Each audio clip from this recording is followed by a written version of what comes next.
Welcome to Garden Sanity. I'm Laura, and today I'm finally doing it. I'm tackling this guy. This is a Sea Green Juniper. It's a gorgeous evergreen conifer, and it actually doesn't need to be pruned. You may say, some of you may say, oh my God, it's huge. And in fact, I measured it, and the measurements are approximately 4 feet high. And if you go to the end of the tips, I don't even know if you can see me on camera, all the way to this side, the end of the longest tip, it is 8 feet long. Now this is a gorgeous specimen, and I'm not taking any credit for it. It does what it does. You know, I'm not actually the expert in this. It's a very easy shrub to grow. But that's the thing, is you need to site it in the right location so that it can grow and not impede on, oh, I don't know, the patio when you're trying to go. Basically, we usually have a dining table and chairs right in this area. And, you know, unless we want somebody dining, you know, in a jungle, I can't believe I just did that. You really can't have that. Now, what I've usually done in the past is I've just gone back in and trimmed it back a little bit. Like I would take a frond and I would trim it a little bit. But what happens is then you end up just getting very thick growth on the interior of it, and it's still going to come back out. So for a shrub like this, what you have to do is you actually have to do thinning cuts. And thinning cuts mean that you're going to take, let's say, a random one. You're going to take something like this and go back as far as you can and just cut it out. And that's best to do with the ones that are jutting out the farthest. And on the sides, that's really easy to pick out. And that's what I'll start with first.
So a couple of caveats real quick before I get started is I am in the flight path of at least 2 different bird species right now that have nests going.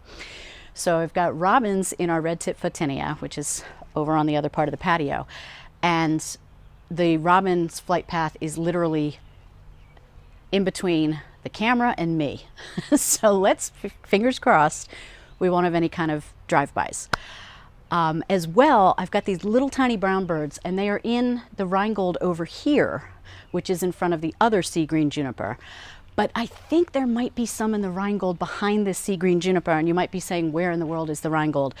Once this is shorter, you'll be able to see it. So, a couple of caveats, because I may trim almost this entire thing, and I may not trim the back right now, because I think there are birds in there. I just don't want to freak them out. So supplies include a giant garbage can, so you have a place for all the clippings. Good pair of garden gloves, preferably nitrile coated on one side at least, like I have, because it's easy to grip these, which is really good. I'll put all this in the description area below so you can find the links.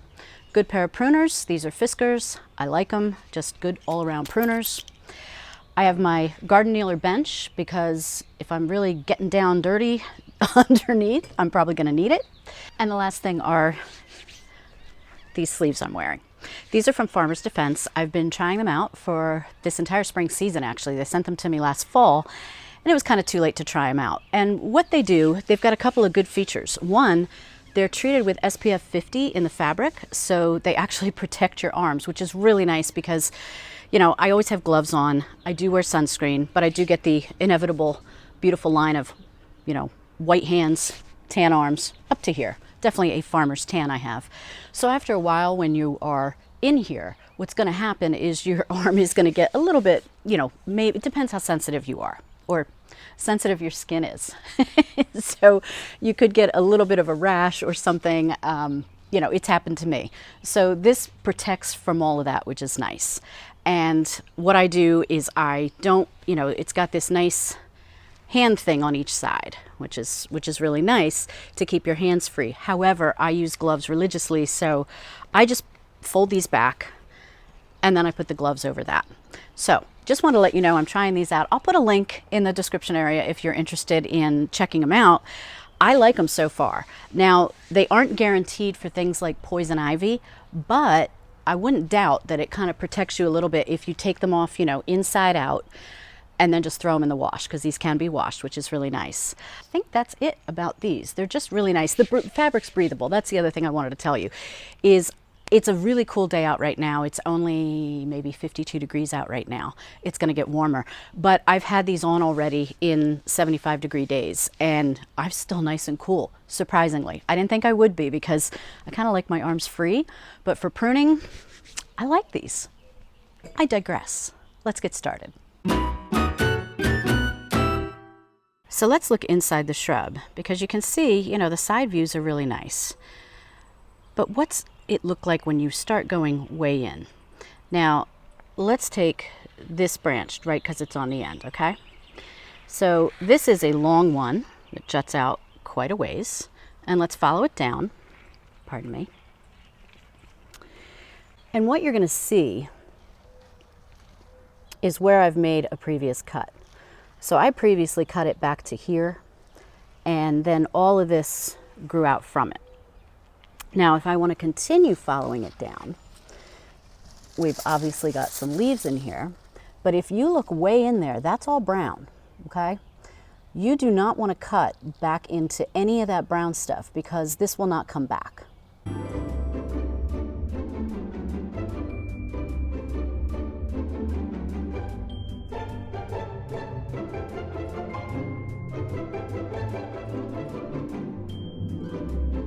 That pole you see there is the shepherd's hook, which reminds me I better remove that lantern or it's going to hit me in the head. But what you can do is you can cut back, even if you wanted to, right where my finger is tapping, because you see there's a little green there, there's a little green, whoops, there's a little green down there, there's a little tiny piece right there.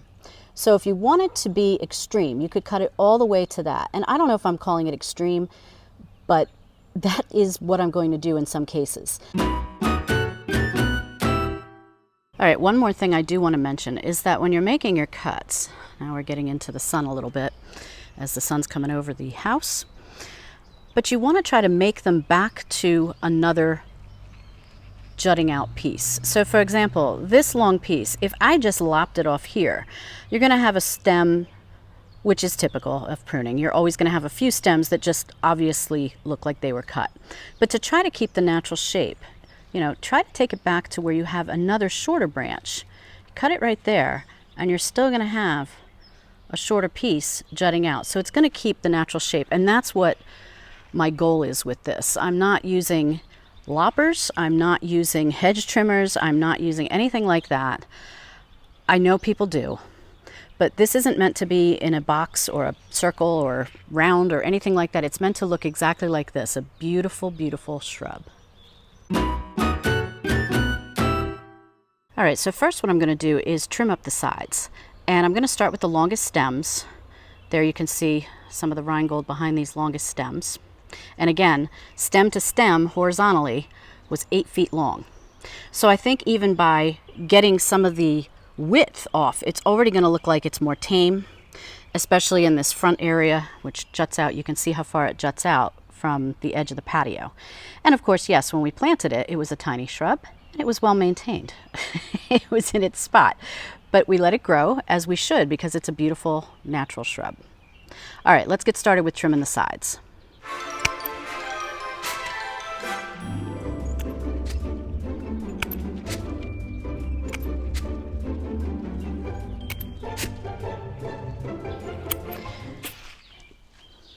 And again, it's not that there's a right or wrong way to prune these. I would say if there was a wrong way to prune these, it would be using a hedge trimmer.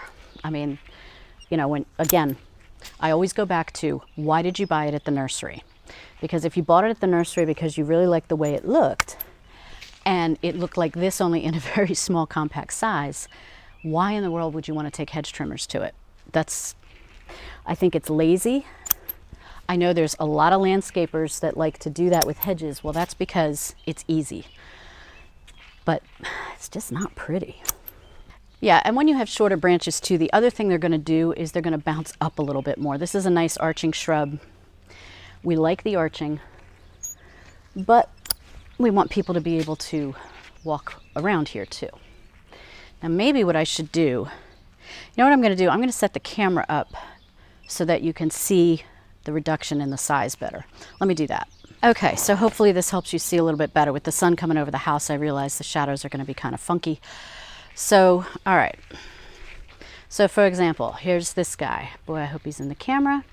And I see that there are, and I'll show you these cuts up close after I'm done, but I've left a long stem even though I've cut back a taller stem. So again, that's the goal, is to cut these back but still maintain a natural look. Now here's a big branch. And what's nice is about the outside branches, you can lift these up and it's pretty easy to see going down the branch where the other offshoots are. So in fact, with this one, I can go even further, and I will. Of course, I just got my pruners caught. There we go.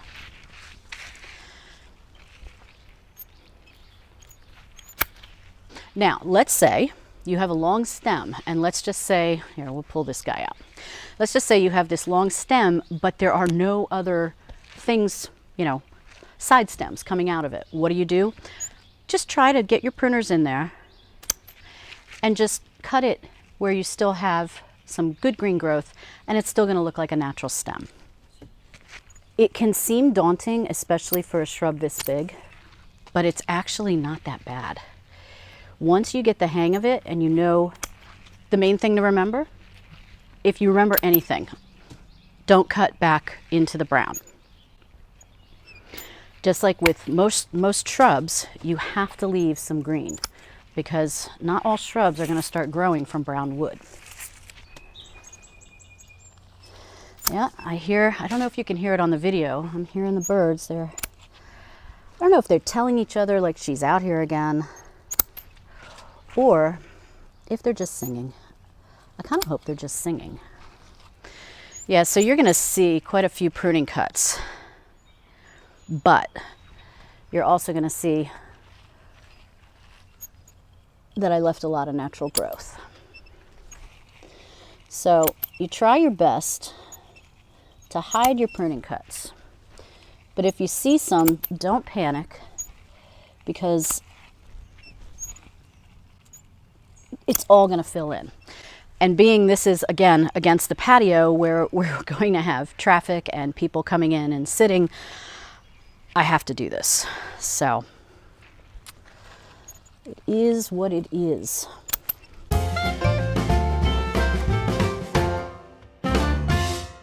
Another bit of advice, I know I said if the only thing you remember is not to cut into brown wood, another bit of advice is to read the shrub plant tags with a grain of salt, because a lot of times what they're telling you on the plant tag for the eventual mature size, these are for specifically conifers, evergreens, they may tell you, you know, what an overall size might be. It may not be that size forever. In other words, it may say to you, you know, I don't even know what this plant tag said. I'll have to look it up and put it on the screen for you. But eventually, this is going to get however big it wants to get. And there's no way you can really shrink a shrub. The best you can do is do what I'm doing, is cut it back branch by branch. Yes, it takes some time, but it will maintain how pretty it looks. And then the following year, go back in, do it again. Eventually you can get it to a smaller size, but it's always going to grow. You're never going to keep it at that size. Okay, so I got the sides done. And I did not go all the way into the Rheingold back here. You can see I did not touch the Sea Green Juniper back here because it's growing into the shrub, and I think the Rheingold has little birds in it, and I just heard some little birds squawking in this Rheingold shrub. They're not happy with me right now. So you can see the Rheingold now, much better. This is another good view for you. The reason I have the tape measure out is I measured it again. So it was originally 8 feet from side to side, and now it is 6.5 feet from side to side. So now you're going to see some of the cuts that are unavoidable. And you see I took this stem off here, but I have these two right on the end that are eventually going to cover it up, as will these lower stems.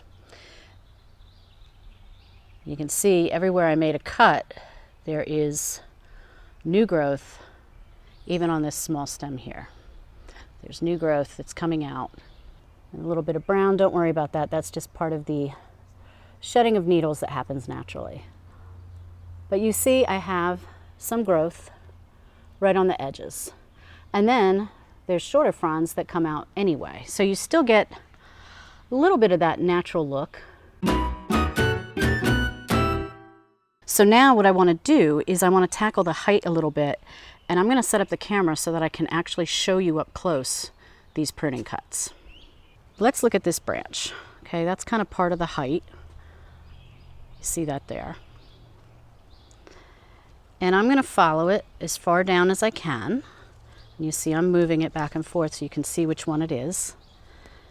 And you can see that I already, let me just get in here. You can see I already cut that guy. And there's a couple little things of new growth around it. But then you got this guy. Now, I don't need to cut him all the way down, and I do want to keep some of the natural growth.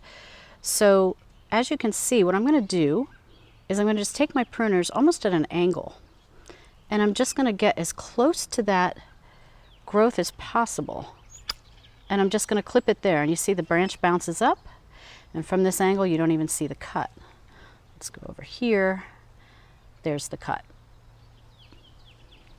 So that's what you're trying to do, is you're trying to, as you reduce the height, you're trying to also keep the natural look. Now let's look at, get another branch here. Let's look at this guy. Okay, so this guy is a pretty tall drink of water.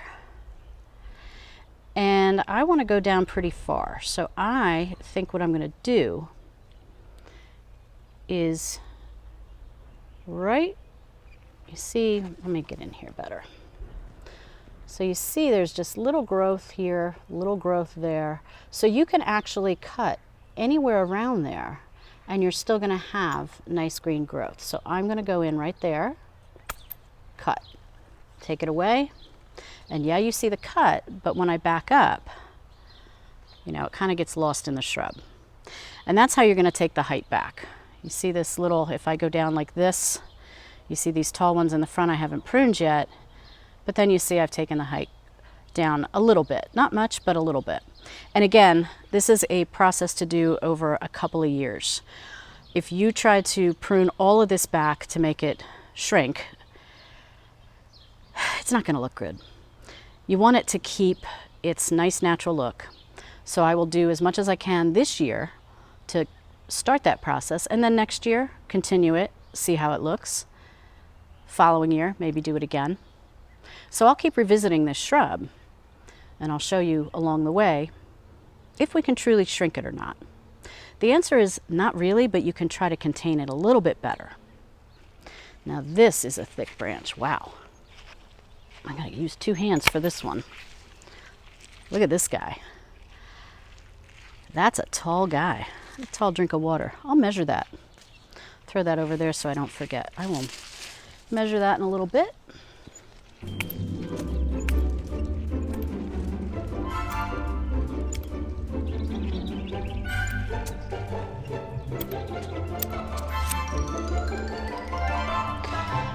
I don't know if you'll be able to see this, but this is an example where I'm holding this branch and it has a lot of different fronds on it. I don't know if they're fronds, stems, whatever you want to call them. This guy is the tallest of them all. And so I'm going to take him, like I said earlier, and just take him off. and then the height is reduced. Maybe not as much as you want it to be reduced, but it is reduced. It looks nice. So that's basically what I keep doing as I go around the shrub, is I look for the tallest ones, remove those first as far down as I can go to the green. And of course, as you're doing this and you start taking the top down, you may see some branches on the sides that you want to tackle a little bit more too. And that is totally okay. Get some in here on this side where I'm not really attacking the birds too much. I'm not attacking the birds. They think I'm attacking them. I think I'm hiding behind this pole.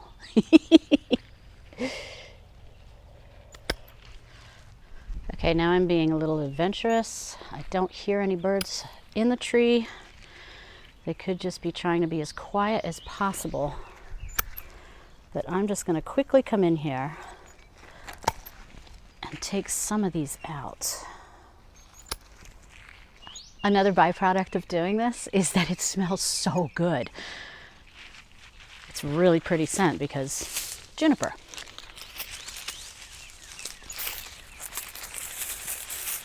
Okay, I gotta knock it off. I am probably bothering the birds. So where the top of this is 4 feet where it was initially. Let me see if I can put it in here.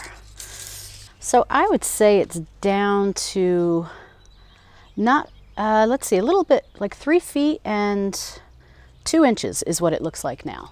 So 3 feet, 2 inches down from 4 feet. Not bad. All right, so here's that frond that I cut off that I said I was gonna measure. So it measures about a little over 3 feet. So there you go. So that doesn't mean it was sticking out from the top 3 feet. It was down into the shrub, but you can see how bushy it was down here. You know, there were just a lot of nice additional stems, and I could have cut it along any one of these. You know, for example, you know, here's the stem. I mean, you have multiple choices here where you could cut. But being that I was trying to take the height down, I just went for it.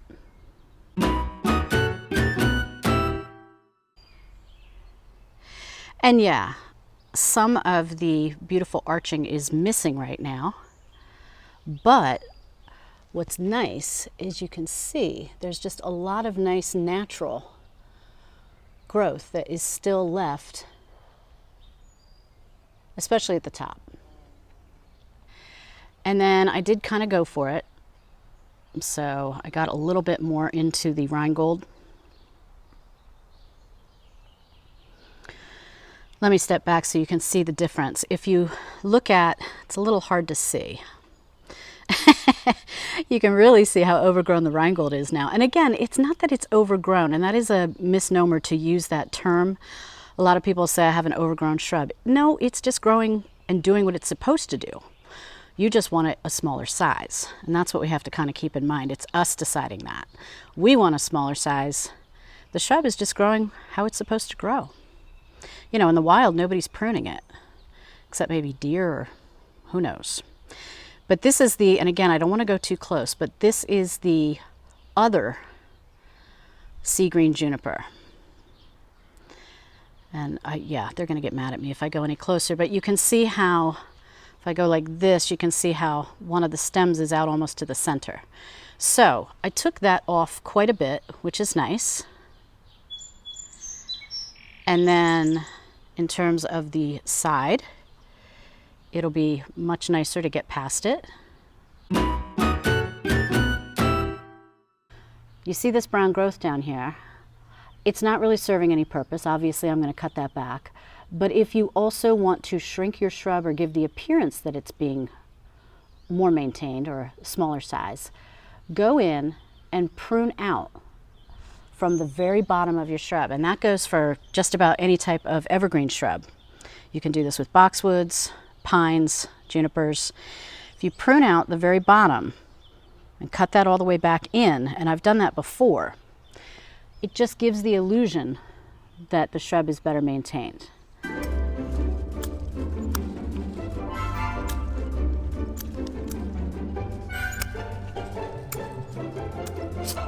Most of this is dead anyway, so it's really not a big deal to prune it out. The dead stuff at the bottom, there's nothing wrong with it. It's just that it's not getting as much sun or any sun. So we're going to make this look nice and neat. And there are a ton of red tip photinia leaves and oak leaves under here too. So besides trimming these out, I just made another project for myself to clean all of this. I'll get this guy off. Just slightly trim it back. This is a dead stem sticking out. There we go. So here's the shrub right now after I cut out the bottom. Yeah, there's still some leaves I got to get under there.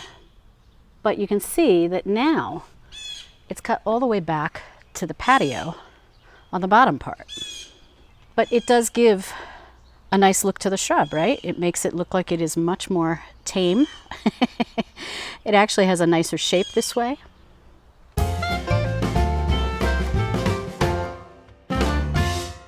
And here's a before and after and after.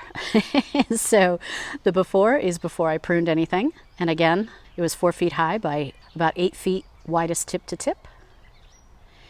And on the sides, it's probably a little over 6 feet on the sides now. And as you saw, it's a little over 3 feet at the very top. And then the last video, I mentioned these other shrubs that I had taken care of as well, off camera. It's a dwarf burning bush. And this is a beautiful dwarf hinoki cypress, which I have a few of these around the landscape. I have 2 in the front and 1 back here. I just love this. It's a beautiful, beautiful, slow growing, easy to maintain conifer. And then the King's Gold mop cypress.